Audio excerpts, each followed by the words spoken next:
Mesdames, Messieurs, bonjour et bienvenue sur le plateau de CCTV Français pour cette nouvelle édition du journal.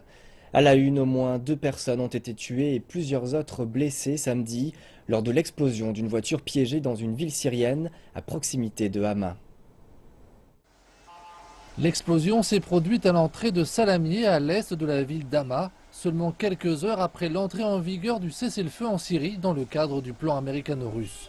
Selon l'Observatoire syrien des droits de l'homme basé en Grande-Bretagne, l'attentat à la bombe ne constitue pas une violation de la trêve car il a eu lieu dans une zone où le cessez-le-feu n'a pas cours.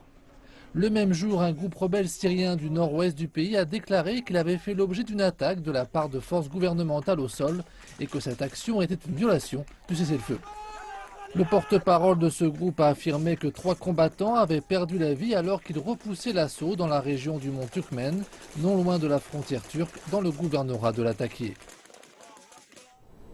En Afghanistan, une attaque suicide à la bombe a fait au moins 10 victimes et blessé plus de 40 personnes dans la province de Kunar, dans l'est du pays. L'explosion s'est produite dans un marché d'Assadabad, chef-lieu de la province. Aucune revendication n'a été faite. Cette attaque a été menée à quelques jours de pourparlers de paix avec les talibans, puisque des discussions doivent avoir lieu la semaine prochaine. D'après un témoin, la cible de l'opération était un chef tribal influent, Haji Khan Jan, qui n'a pas survécu. Par le passé, il avait conduit une insurrection contre les talibans. Les Iraniens ont voté nombreux et dans le calme vendredi lors d'un double scrutin déterminant la poursuite de la politique d'ouverture du président modéré Hassan Rouhani, qui espère asseoir son autorité face aux conservateurs. Les bureaux de vote à l'élection du Parlement et de l'Assemblée des experts, qui nomment le guide suprême, ont fermé tard après 4 heures de prolongation dans les régions et près de 6 heures à Téhéran. Tout au long de la journée, de nombreuses files d'attente se sont formées devant les bureaux de vote des grandes villes, dont Téhéran, signe de l'intérêt suscité par ces élections. Les résultats globaux et définitifs qui devront être confirmés par le puissant Conseil des gardiens de la Révolution ne sont pas attendus avant plusieurs jours. L'ex-chef de guérilla kosovare Hashim Thaçi a été élu président de la République par le Parlement. Tout de suite, plus de détails. Hashim Thaçi a été élu par le Parlement qui compte 120 sièges. Aucun député de l'opposition n'a participé au scrutin. La plupart de ces derniers en ont été privés après avoir perturbé le travail des parlementaires en faisant usage de gaz lacrymogène. Plusieurs dizaines de militants de l'opposition qui protestaient contre cette élection se sont également affrontés aux forces de police. Hashim Thaçi dirige le Parti démocratique du Kosovo, une formation politique qui, avec la Ligue démocratique du Kosovo et d'autres alliés de moindre importance, détient la majorité parlementaire. À compter du 6 avril, le nouveau président sera officiellement nommé pour un mandat de 5 ans. Après tout, depuis maintenant une dizaine d'années, je suis celui qui a obtenu le plus de voix pour diriger le pays. Je suis aussi le gagnant de 6 élections d'affilée. Cela étant, le rôle de l'unité est défini par la légitimité civique et non par un principe politique spécifique. C'est avec le plus grand plaisir, avec la plus grande responsabilité, que je servirai tout le monde et je suis prêt à coopérer avec chacun, y compris les partis politiques et tous les segments de la société du Kosovo. En France, dans la ville de Calais, les autorités ont commencé à passer dans un camp de migrants pour informer ces derniers qu'ils devaient quitter les lieux. Un juge français a en effet approuvé le démantèlement du campement de fortune, surnommé la Jungle. Cependant, des organisations humanitaires font savoir que de telles expulsions vont à l'encontre des droits fondamentaux des migrants. C'est une grande inquiétude. Il fait encore drôlement froid. On est encore en période hivernale. Comment un juge peut-il accepter de faire ça en période hivernale, sachant qu'il y a beaucoup d'enfants, de femmes, de petits et de mineurs isolés? La date butoir a été atteinte mardi. Les migrants auraient dû quitter la partie sud du camp, une zone située aux abords de cette ville portuaire du nord de la France. Les autorités ont fait savoir que si nécessaire, elles auraient recours à la force pour déplacer les migrants dans un camp de conteneurs situé à proximité ou dans d'autres structures d'accueil. Des ONG estiment que 3400 migrants vivent dans la partie du camp qui doit être détruite, soit 3 fois plus que les données officielles. Des responsables français ont rencontré les ONG exerçant des activités dans le camp de migrants de Calais pour évoquer la destruction du camp de fortune. Les autorités ont promis qu'il y avait suffisamment de place dans les structures d'accueil gouvernementales pour accueillir tous ceux qui seraient déplacés. Et nous avons aujourd'hui annoncé, d'une part, qu'il y a 500 places nouvelles disponibles immédiatement et 500 autres qui vont l'être dans les jours qui viennent pour offrir à ces personnes des accueils partout en France pour vivre dignement et avoir des lieux où ils peuvent discuter, réfléchir et présenter leur demande d'asile en France. Autre sujet d'actualité, un responsable du ministère américain des Affaires étrangères est arrivé en Corée du Sud tôt dans la matinée de vendredi. Explication. Le secrétaire d'État adjoint américain pour les affaires de l'Asie de l'Est et du Pacifique, Daniel Russell, a rencontré le ministre coréen des Affaires étrangères, Yoon Byung-se, et le vice-ministre coréen des Affaires étrangères, Kim Hong-kyun. Russell est arrivé en Corée du Sud après que les États-Unis ont présenté jeudi au Conseil de sécurité de l'ONU un projet de résolution qui renforcera les sanctions contre la Corée du Nord en réponse à ses récents essais nucléaires et tirs de fusées. Si le projet est approuvé, il deviendra le régime de sanctions le plus sévère de ces 20 dernières années. This is a particularly important time. I'm very proud of the C'est un moment important. Je suis fier de cette coopération phénoménale, de la coordination entre la Corée du Sud et les États-Unis qui a donné lieu à ce projet de résolution. Et plus important encore, cette stratégie a donné lieu à un consensus international. La pression a raison d'être et l'objectif est d'emmener la RPDC à reconnaître que leur issue est la dénucléarisation et le respect des obligations internationales. is towards denuclearization, is towards compliance with the international obligations they face. Now we are very close. Nous sommes très proches de l'adoption d'une résolution du Conseil de sécurité. Nous pensons que cette résolution assortie de sanctions sera l'une des plus robustes et efficaces de l'histoire des Nations Unies. Avec cette résolution assortie de sanctions individuelles, et ainsi que la pression exercée par la communauté internationale, qui a pour but de pousser la Corée du Nord à réaliser qu'elle n'a d'autre choix que de changer sa stratégie et sa ligne de conduite. Les ministres des Finances et les gouverneurs des banques centrales des nations du G20 poursuivent leur réunion. Le sommet de 2 jours qui se déroule à Shanghai se concentre principalement sur les réformes structurelles. Après leur réunion à huis clos, les participants se sont regroupés pour la traditionnelle photo de famille. Ce samedi soir aura lieu une conférence de presse de la présidence. On attend également un communiqué. Cet événement est organisé alors que la croissance économique mondiale est en berne et que les marchés financiers sont marqués par une instabilité grandissante. Le ministre chinois des Finances a affirmé que les réformes structurelles étaient le meilleur moyen d'assurer la croissance économique de la planète au sein des pays du G20. Les acteurs financiers réunis à Shanghai doivent maintenant préparer la trame du sommet du G20 qui se déroulera en septembre. Au cours de ce sommet, les nations devraient parvenir à un consensus sur les réformes proposées. Depuis que la Chine assure la présidence du G20, nous avons donné la priorité aux réformes structurelles, la tâche la plus importante. Notre objectif est l'établissement d'un coefficient de réforme structurelle pour juger du processus des réformes dans les principaux États membres. Le but est de faire progresser les réformes structurelles des grandes économies et du monde tout en développant une croissance mondiale durable et stable à moyen et long terme.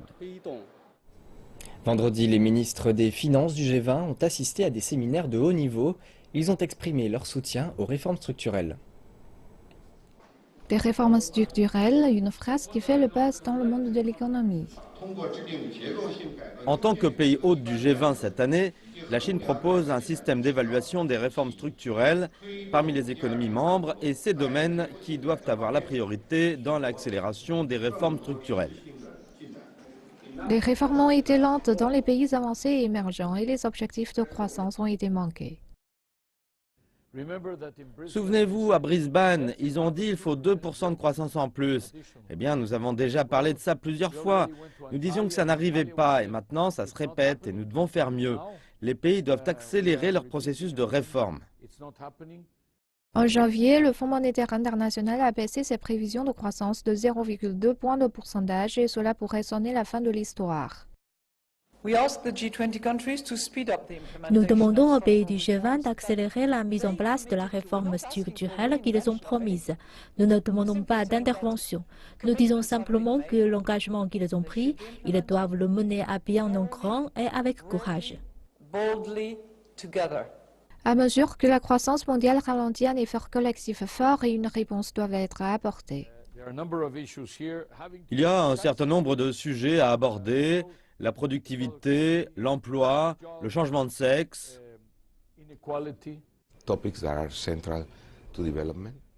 Des sujets centraux pour le développement et le bien-être des gens. Nous devrions coopérer davantage. Nous devrions avoir du développement dans les infrastructures. Tout ce genre de choses que le G20 a initiées, et ils sont bons. La réunion des chefs financiers a officiellement ouvert vendredi soir.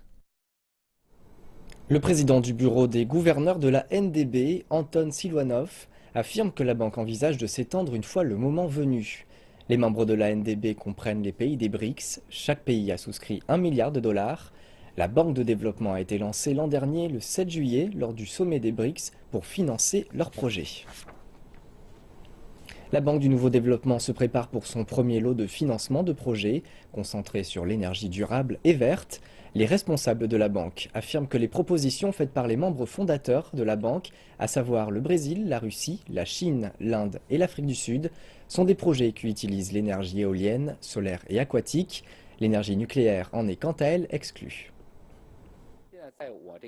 Chaque membre fondateur a au moins un projet sur la liste. Toutefois, les projets sont encore au stade préparatoire et je suis certain à 100% que chaque projet sera soumis au bureau des directeurs en avril en raison des problèmes techniques et de procédures d'approbation. M. Zhu dit que chaque projet à approuver sera d'au moins 100 millions de dollars. Il ajoute que certains de ces projets seront probablement libellés en yuan plutôt qu'en dollars. La banque de BRICS envisage aussi de s'ouvrir à d'autres membres. Santé maintenant, la dengue et le virus Zika sont deux fléaux qui touchent des dizaines de milliers de personnes au Brésil et principalement celles vivant dans des communautés pauvres avec des conditions sanitaires inappropriées. Voici le quartier de Lajeado à Sao Paulo. Déjà cette année, il a enregistré le plus grand nombre de cas de fièvre de l'épidémie de dengue. Celle-ci se propage par le même moustique qui est porteur du virus Zika. Et les autorités déclarent qu'il n'y a pas de coïncidence. Il s'agit là de l'une des zones les plus pauvres de la ville la plus riche du Brésil. Et la même chose se passe dans les autres grandes villes du Brésil, telles que Recife. Les populations les plus pauvres sont fréquemment les plus lourdement touchées par la dengue ou le virus Zika, toutes propagées par le moustique. Une zone à la population extrêmement dense, avec des pénuries d'eau et des infrastructures d'égout manquantes, sans parler d'une collecte des ordures mal organisée. C'est exactement le genre de lieu où le moustique, porteur de la maladie, comme l'Aedes aegypti, trouve tout ce dont il a besoin pour se reproduire, se développer et infecter les gens. Cette retraitée et sa petite fille sont toutes deux récemment tombées malades à cause de la dengue.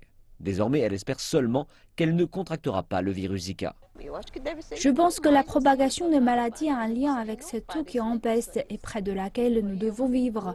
C'est horrible. Je sais que chez moi, je fais attention à ne pas avoir de lieu où les moustiques vont se reproduire. J'aimerais que les autres habitants fassent de même, car si je le fais, mais pas mes voisins, alors cela ne sert à rien.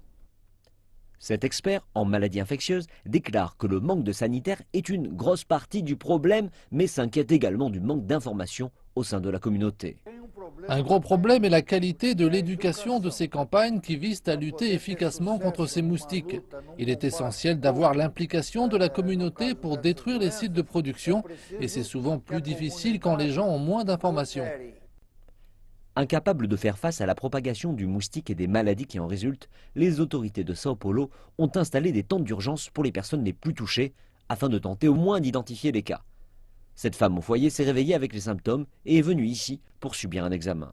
Il y a de nombreuses zones ici avec des découps à l'air libre et des tuyaux bouchés que les autorités de la ville ne nettoient pas assez souvent. Et aussi beaucoup d'ordures dans les rues.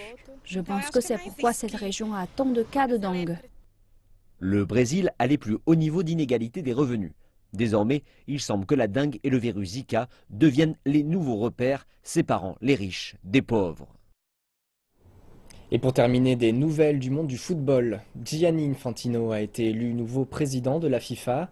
Sa tâche sera de lutter contre l'image d'une organisation sportive extrêmement corrompue. Champagne 0. Nombre total de votes valables recueillis par Gianni, 115. Un nouveau président pour le FIFA depuis 1998. Gianni Infantino succède à son compatriote suisse Sepp Blatter comme président de cet organisme très corrompu. Les 5 candidats sont arrivés confiants au concret. Avant le vote, de nombreuses réformes ont été adoptées contre la corruption. Toutes les réformes ont été votées à l'unanimité. L'élection présidentielle en revanche a été disputée. Chaque candidat a eu sa chance pour s'adresser à l'Assemblée. Venant d'Asie, essayant de fermer la marche entre les pays petits et grands est vital. Et c'est une priorité pour nous autres, au nom de la solidarité et d'aider les petites nations. Le secrétaire général de la UEFA, Gianni Infantino, a fait un discours passionné et a promis que l'argent irait désormais dans le football. Ce n'est pas parce que l'argent de la FIFA est votre argent que ce n'est pas l'argent du président et c'est votre argent, l'argent des associations et l'argent de la FIFA qui sert au développement du football et à rien d'autre. My campaign is suspended as of now. I thank you.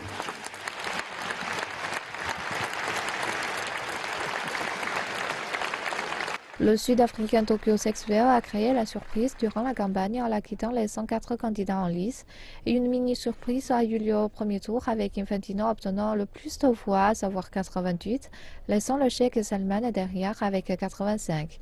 Le prince Ali bin Al-Hussein de Jordanie a obtenu 27 votes et le français Jérôme Champagne 7 fois. Aucune majorité claire n'a été trouvée, aussi a-t-il fallu un autre vote. Et c'est Infantino qui l'emporte avec 115 voix contre Salman. Infantino était sans voix. Il n'est entré dans la course que depuis le départ de Michel Platini.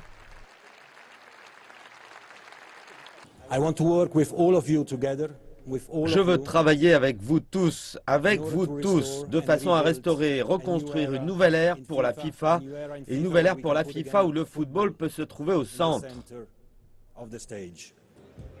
Cheikh Salman a été désappointé mais n'a rien laissé paraître. Je